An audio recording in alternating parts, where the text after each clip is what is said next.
dentro em breve estaremos participando da mesa da ceia do Senhor, esse momento tão especial que nos lembramos daquilo que o Senhor fez por nós e enchemos de esperança o nosso coração, sabendo que Ele há de vir. Para esta mensagem eu quero te convidar a embarcar, na mensagem comigo.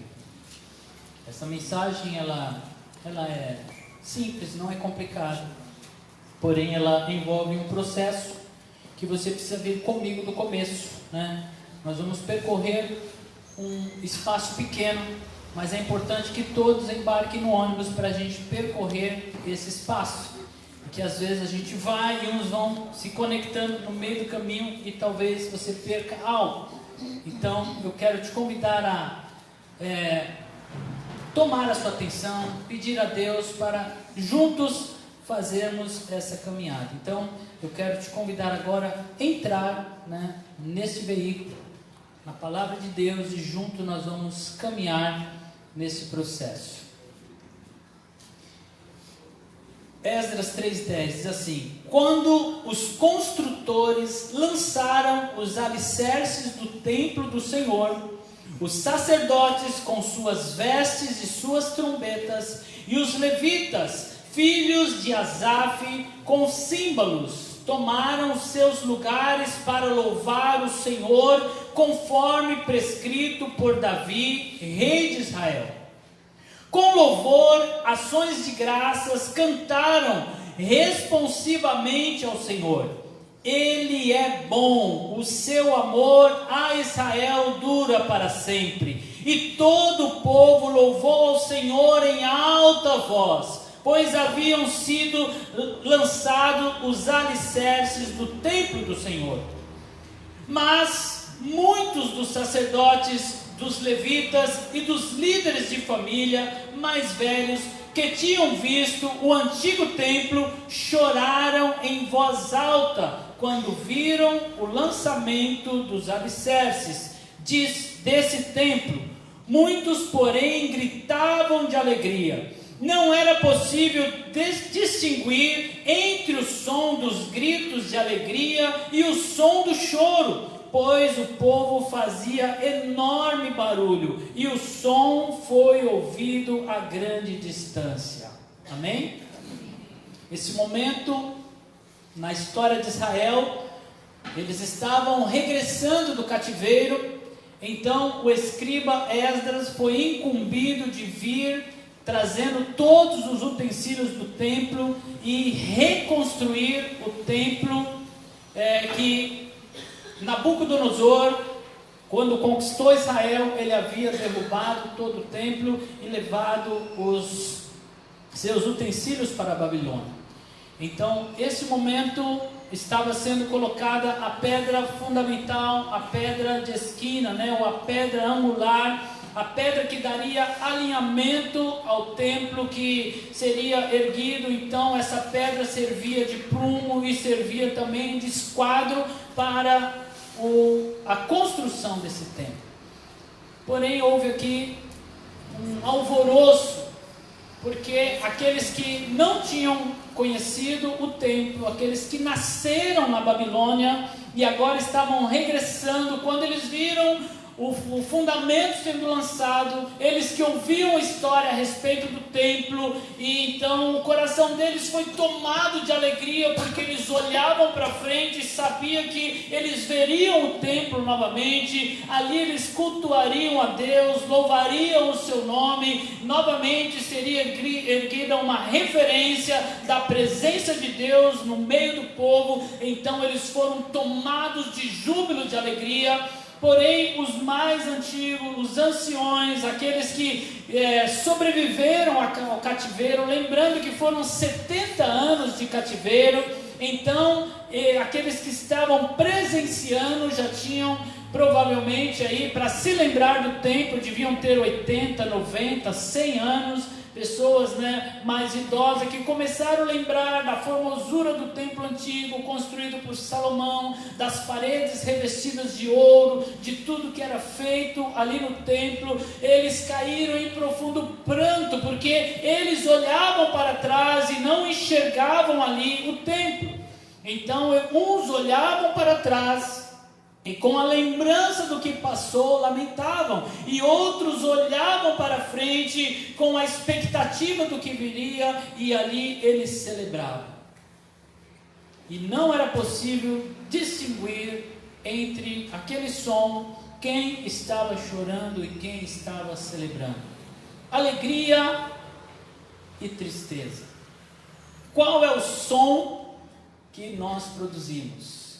Qual é o seu som? Qual é o som que você ouve? Você está ouvindo choro ou está ouvindo alegria? Que som tem invadido o seu coração e a sua alma? Para onde você está olhando vai definir o barulho que você faz. Se você está olhando para trás ou se você está olhando para frente. Alguns sons foram mal interpretados.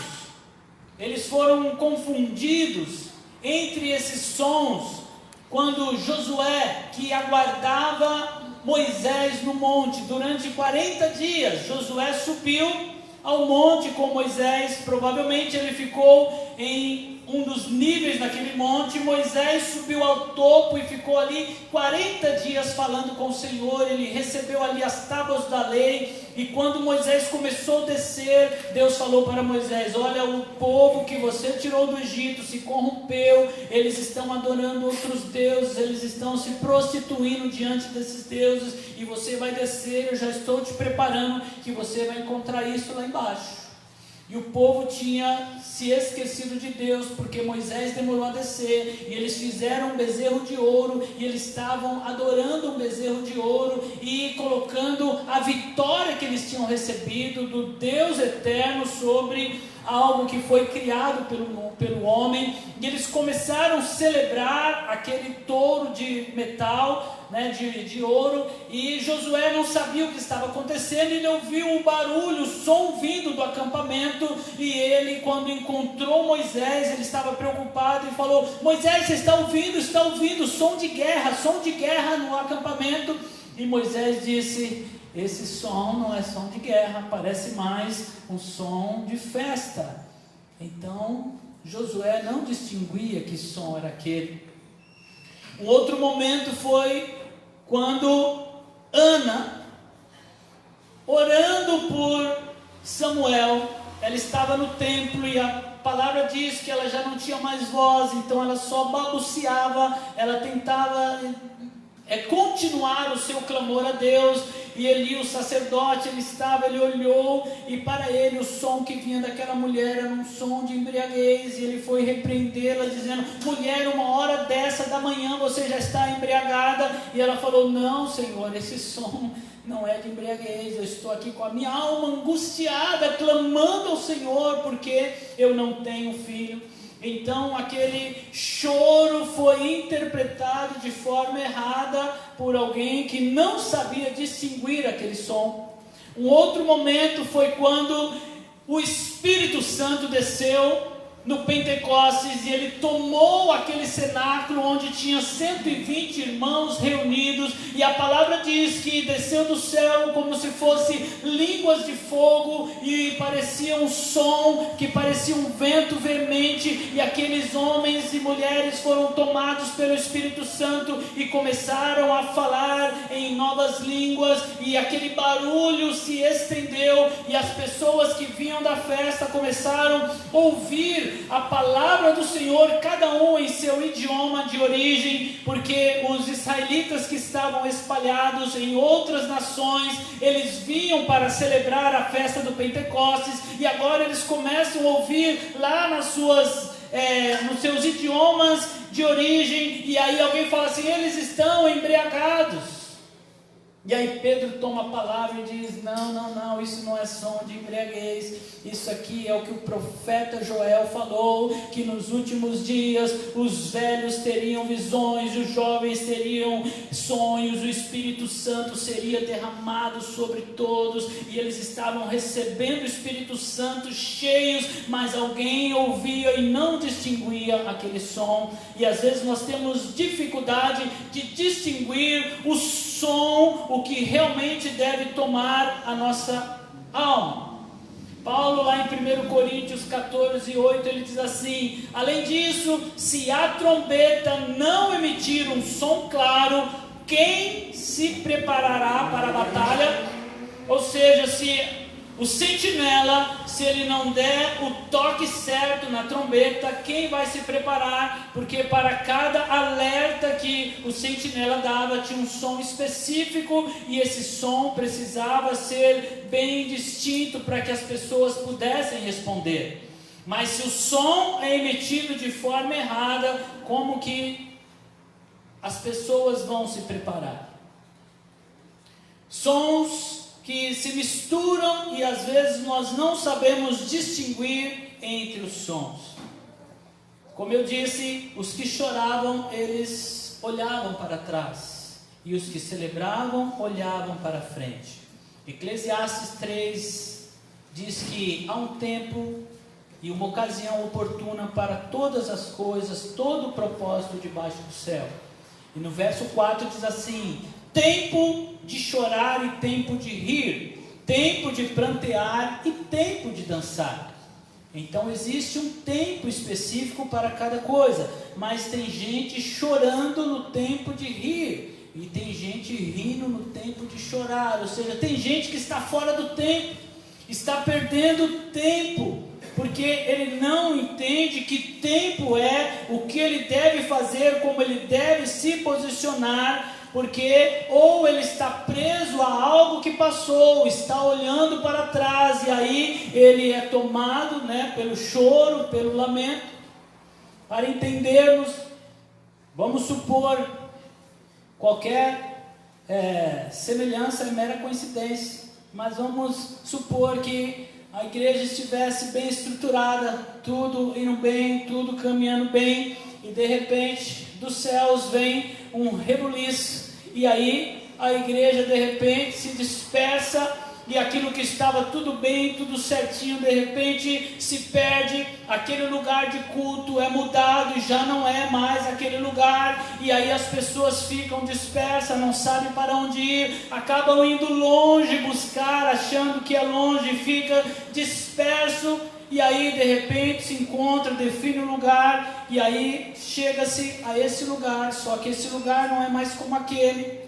Esse lugar não tem a mesma estrutura, e aí uns se lembram, puxa, lá tinha a salinha das crianças, aqui não tem salinha de criança, e as crianças passam frio, e alguém descobre que tem que cavar buraco, que tem que levantar a parede, que tem que reconstruir. Então uns olham e lamentam, puxa, lá tinha carteira, tinha isso, tinha aquilo, mas uns que entraram no meio do caminho, tomados de alegria, vão dizendo, puxa, que legal, começamos a fazer, estamos construindo, um dia nós vamos ter, e há uma mistura de sons, e entre choro e alegria, não se sabe distinguir. Era o que estava acontecendo. O alicerce sendo lançado, mas o som se confundia, porque uns lamentavam o que se perdeu e outros celebravam aquilo que estava vindo. Filipenses 3, verso 13, Paulo ensina como nós fazemos para entrar em sintonia com o relógio. Olha, o relógio está andando, aonde você está? Você está lá atrás, ou você está lá na frente, ou você está acompanhando o ponteiro? Que sintonia você está? Aonde você está? Nesse momento, Paulo nos ensina, fala assim, olha, eu vou dizer como é que você dá um reset aí, como é que você dá reinicia o sistema para o seu relógio ficar certo. Paulo diz assim, irmãos, não penso eu mesmo que já tenho alcançado, mas uma coisa faço, esquecendo-me das coisas que ficam para trás. E quando ele fala assim, esquecendo das coisas que ficam para trás, ele não está falando só do sofrimento, ele não só está falando da amargura, dos traumas. Às vezes a gente acha que deixar para trás é só aquilo que nos marcou de forma negativa, aquilo que nos fez sofrer. Mas Paulo diz assim, olha, eu deixo para trás, seja bom, seja ruim, eu preciso deixar para trás o que passou, eu preciso vir para o presente para poder continuar. Então eu preciso me desligar do passado para que eu possa continuar. Muita gente adoece porque não consegue deixar o passado. Ele fica vivendo lá atrás, lamentando e dizendo assim, se eu tivesse feito dessa forma, ou se o fulano não tivesse feito isso ou aquilo, se lá atrás eu não tivesse gastado, se eu tivesse feito assim ou assado, e aí fica preso em um tempo onde não se tem ação, e carrega-se um grande peso e uma grande dor por não conseguir mudar o passado.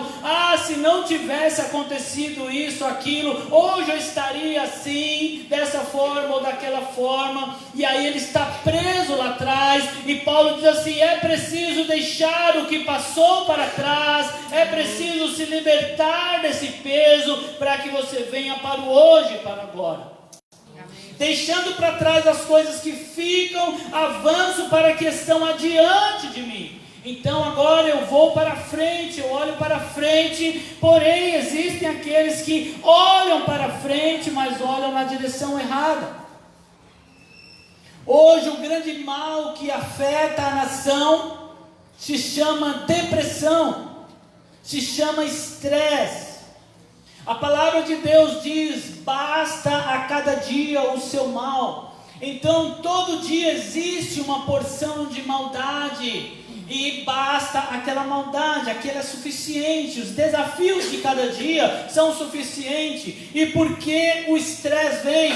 Porque as pessoas começam a olhar para frente, e aí eles pegam o mal do amanhã e traz para hoje, vão trazendo, aí soma-se ao mal desse dia, o mal do amanhã, e fica um peso insuportável, que não dá para carregar, porque com uma visão pessimista olhamos para frente, e pegamos aquilo que é ruim e trazemos para cá, e aí nos sobrecarregamos de preocupações e de ansiedades. E a palavra diz que a preocupação e a ansiedade é pecado. Se você está sendo tomado por esse sentimento, deve haver arrependimento no coração. Deve ir diante de Deus e confessar e falar, Senhor, eu pequei contra Ti, porque eu estou me precipitando, eu estou carregando ansiedade em meu coração, porque eu olho para o futuro e eu estou me sobrecarregando com aquilo que eu olho para frente, imagino que é mal e que é ruim. Ou seja, eu estou tirando a minha visão dos céus de Deus, que pode fazer todas as coisas, e ainda que não de forma consciente, mas é como se eu dissesse, Deus, o Senhor não é capaz de me livrar no amanhã. Deus, quando amanhã chegar, o Senhor não vai estar comigo para me ajudar a passar. Olha, Deus, se aquilo realmente acontecer, se aquela decisão for tomada, olha, se lá na frente eu perder isso ou aquilo, e nós vamos nos carregando e tirando o nosso olhar de Deus. Porque Deus disse assim, eu estarei convosco todos os dias. Antes de subir ao céu, Jesus fez questão de dizer, eu estarei com você todos os dias. E lá no Antigo Testamento ainda, o próprio Deus disse, olha, se você passar pelo fogo, eu passo com você. Se você passar pela água, eu passo com você. Deus está dizendo assim, coloca sobre mim a ansiedade, porque eu tenho força suficiente para carregar esse peso. O nosso Deus, Ele é o mesmo ontem, hoje e eternamente, Ele não muda. E quando nós nos preocupamos com o futuro, nós estamos trazendo sobre nós um peso que não podemos suportar. Então, porque Paulo diz para avançar, para seguir adiante, mas ele termina dizendo assim, eu prossigo para o alvo. Então Paulo está dizendo, olha, para você acertar o seu relógio do tempo, você precisa esquecer o passado, vem para cá, vem para o presente, agora você vai olhar para frente, mas você vai olhar numa direção certa, existe um alvo, existe algo que você deve ver no futuro. Quando você olhar para os seus anos à frente, você tem que enxergar esse alvo, e ele diz assim, a fim de ganhar o prêmio do chamado celestial. Ele está dizendo assim, olha, para que a minha vida tenha sentido, para que o meu chamado se cumpra em mim, para que aquilo que eu estou fazendo nessa terra tenha realmente valor, para que a minha existência não passe por essa terra sem sentido, para que a minha vida aqui tenha algum valor, eu preciso olhar para um alvo. E ele termina dizendo assim, o chamado celestial de Deus em Cristo Jesus. O nome desse alvo é Cristo Jesus. O seu futuro se chama Cristo Jesus. Quando você prossegue, você está prosseguindo para Cristo. Cada vez que você avança na sua vida, você está chegando mais perto de Cristo. Ele é o destino, por isso não pode ter crise em nosso coração quando nós olhamos para frente, porque quando nós olhamos para frente, nós enxergamos Cristo à nossa frente. Amém, Jesus. Por isso não há ansiedade. Amanhã quem nós vamos encontrar? Vamos encontrar Cristo Jesus, o Senhor. Aleluia. Romanos 8, 28 diz que todas as coisas cooperam para o bem daqueles que amam a Deus.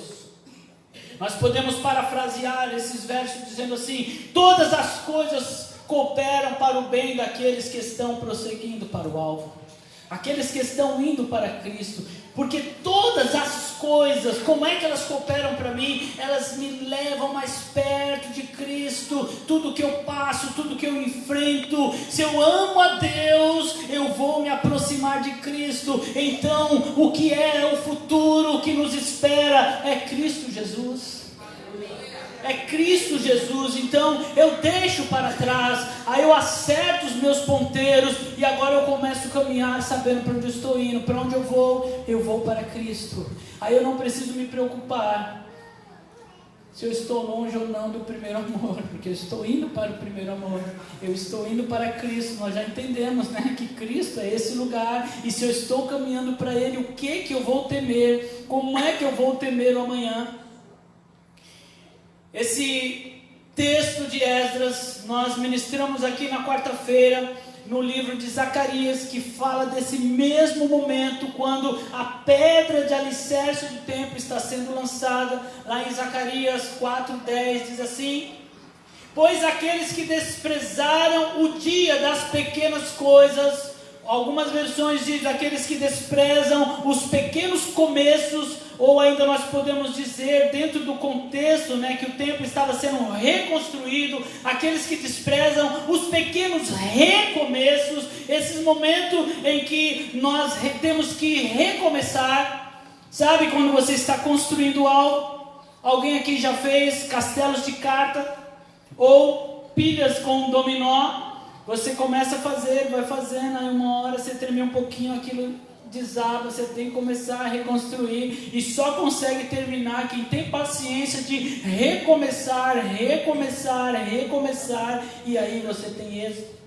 Eu não sei o que você já tentou construir, eu não sei quantas vezes você tentou construir, mas talvez você esteja hoje aqui decepcionado, e talvez não haja mais ânimo em seu coração de reconstruir alguma coisa. Talvez você esteja cansado de ouvir a palavra recomeço, talvez você não esteja mais querendo reconstruir nada, talvez você já foi alguém muito envolvido ministerialmente, a sua vida funcionava em favor do reino dos céus, mas em meio a esses recomeços, chegou um dia que você falou assim, olha, quer saber, eu não vou querer mais saber disso, eu vou só sentar e acompanhar o barco, deixa os outros fazer, eu fico aqui olhando, que esse negócio de recomeçar, é meio difícil, mas a palavra diz: não despreze os recomeços, ainda que eles sejam pequenos. Não despreze as pequenas coisas. Aquela simples pedra que estava sendo colocada ali no templo, chamada de pedra de esquina, de pedra fundamental. Jesus pegou o conceito daquela pedra, aquele alicerce de um recomeço, da construção de um templo, e ele disse assim: eu sou a pedra de esquina, eu sou a pedra angular, aquela que os edificadores rejeitavam, aquelas que eles olharam e falaram: não, essa pedra não serve. É essa pedra que Deus usou e se chamou de Cristo para um grande recomeço na história, um recomeço que mudou a história. Jesus Cristo foi lançado como a pedra fundamental, e sobre ele seria construído a igreja do Senhor, e sobre esta pedra eu e você estamos firmados. Amém, Jesus. Um pequeno bebê nasceu lá em Belém, frágil, indefeso, nos braços de uma jovem. Aquele pequeno bebê era o alicerce sendo lançado. Jesus Cristo, que veio e se fez homem, habitou entre nós, para que a igreja tivesse prumo, para que a igreja tivesse direção. Não despreze as pequenas coisas. O verso anterior a esse, Zacarias 4:9, ele é muito interessante. Olha o que diz: as mãos de Zorobabel, que foi o sacerdote que colocou aquela pedra, diz assim: as mãos de Zorobabel colocaram os fundamentos. Estava dizendo: olha, foi esse homem, Zorobabel, quem colocou a primeira pedra. E diz assim: e suas mãos também terminarão. Assim saberão que o Senhor dos exércitos me enviou a vocês. Então a palavra diz assim: olha, aquele que colocou a primeira pedra, é ele que vai colocar a última pedra. Tudo isso aponta para Cristo, aponta para o nosso alvo. Tudo isso diz que aquele que começou é poderoso para terminar. Ontem nós passamos ali pelo o centro de São Bernardo, e eu reparei algumas placas, em algumas construções, dizendo assim: a gente entrega. Quem já viu essas placas ali no centro de São Bernardo? Amém, algumas pessoas viram. E eu fiquei sem entender. Eu falei: Ju, o que é isso? A gente entrega, algum serviço de entrega, do governo. E a Ju falou assim: não, isso aí eu entendi que assim, aquela obra foi terminada, e ele estava dizendo: olha, a gente entrega. Aquilo que a gente se propôs a fazer, a gente entrega, E eu entendi que era isso. É isso mesmo o contexto? Sim. Mas entrega. Amém. Deus entrega. Talvez você tenha esse pensamento atrasado, mas entrega. Só que o nosso Deus, Ele não falha. A gente pensa que está fora do tempo. Nós podemos nos apoderar dessa palavra, porque Deus está falando assim: eu entrego. Aquilo que eu falei, eu entrego. Aquilo que eu falei não se perde no caminho. Aquilo que eu comecei a construir, eu vou terminar. Foi as minhas mãos que lançaram o fundamento da terra, e são as minhas mãos que vão concluir esse processo. Aquilo que Deus começou na sua vida, Ele vai terminar. É isso que declara lá em Filipenses 1:6, diz assim: estou convencido de que aquele que começou a boa obra em vocês vai completá-la até o dia de Cristo Jesus. Deus começou e Ele termina, Ele entrega, porque Ele tem poder para concluir o que começou a fazer. Esse é o Deus que nós servimos. Tem um dos salmos de Davi que chama assim: cântico para a dedicação do templo. É o Salmo 30. Esse é o título. Esse salmo foi composto para a dedicação do templo, para esse momento que nós estamos falando, em que o templo está sendo construído e terminado, e agora ele vai ser dedicado ao Senhor. Ontem estivemos ali na nossa igreja na Praia Grande, fazendo a dedicação daquele templo. Na sua oração, sacerdotal, nosso pastor presidente, ele disse: agora nós vamos colocar esse prédio nas mãos do Senhor, para que aqui sejam feitos cultos de adoração ao nome do Senhor. Então, aquele era o momento da dedicação daquele espaço que a igreja está ocupando. Então, esse salmo foi composto para isso. E lá no verso 11 diz assim, olha que interessante: nosso Deus é perfeito. Deus sabia que no momento da dedicação do templo, Deus sabia que no momento da construção, porque nós não vemos o que está sendo construído, e talvez você enxerga só a pequena pedra que foi lançada, e talvez você pense: falta tanto para se tornar algo forte, algo sólido. E nós olhamos. Tem um homem na história que não olhava dessa forma, Abraão. A Bíblia diz que Abraão olhava vendo o invisível. Ele olhava para frente e via o que os outros não viam, porque pela fé ele creu naquele que chamou ele, e ele creu que Deus lhe daria um filho e dele nasceria uma nação. E Abraão, quando tem o seu filho nos braços, e Deus fala assim: me entrega o seu filho, sacrifica o seu filho.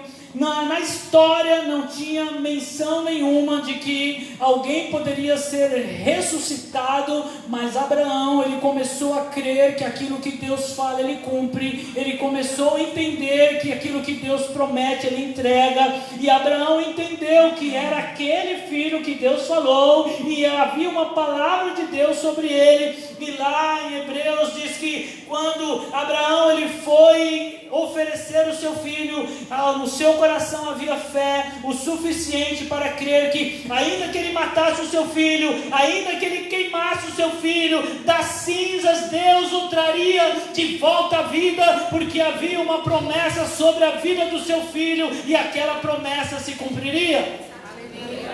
Ver o invisível. E nesse salmo, no verso 11, diz assim: mudaste o pranto em dança, a minha veste de lamento em veste de alegria, para que o meu coração cante louvores a ti. Não se cale, Senhor, meu Deus, eu te darei graças para sempre.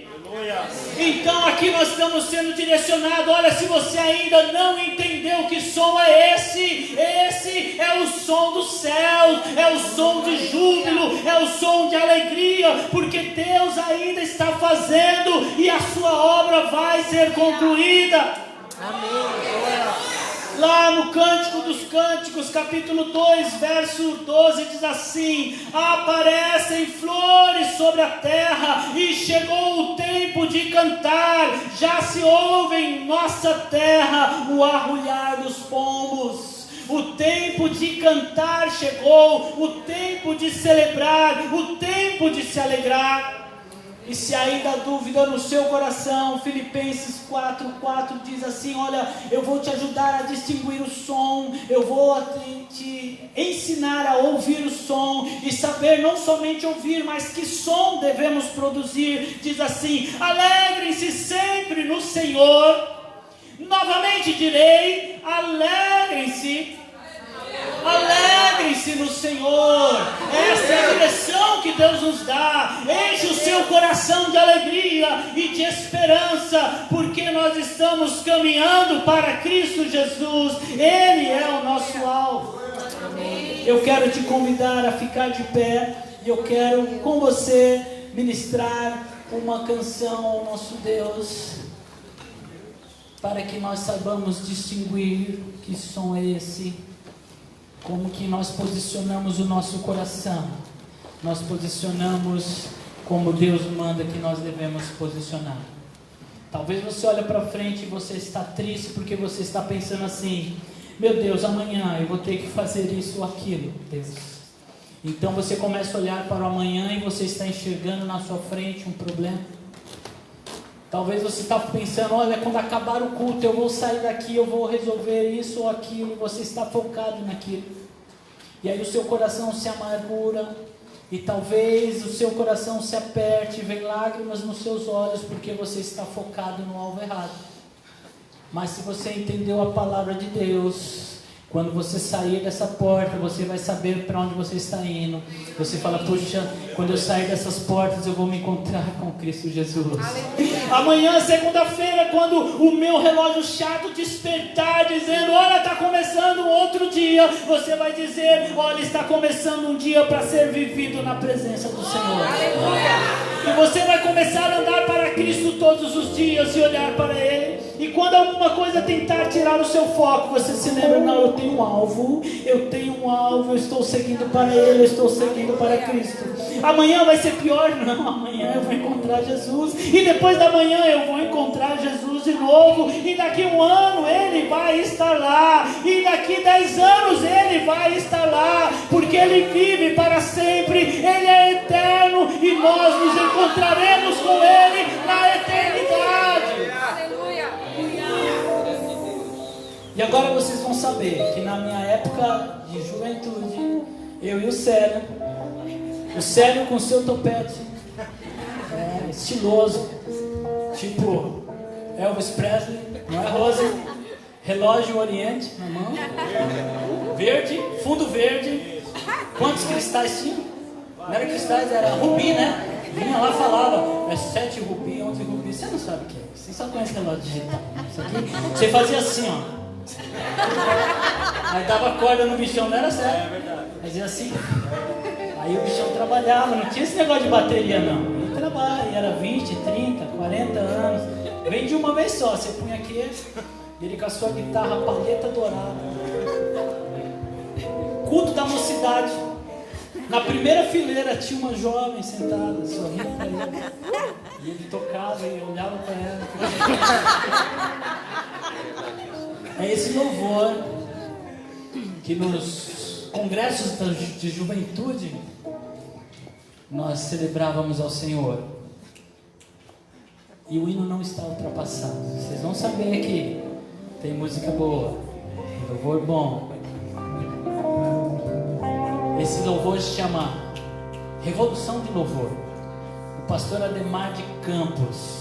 Para que você saiba qual é o som que tem que preencher a sua alma, o seu coração. Tem que ser o som dos céus, amém?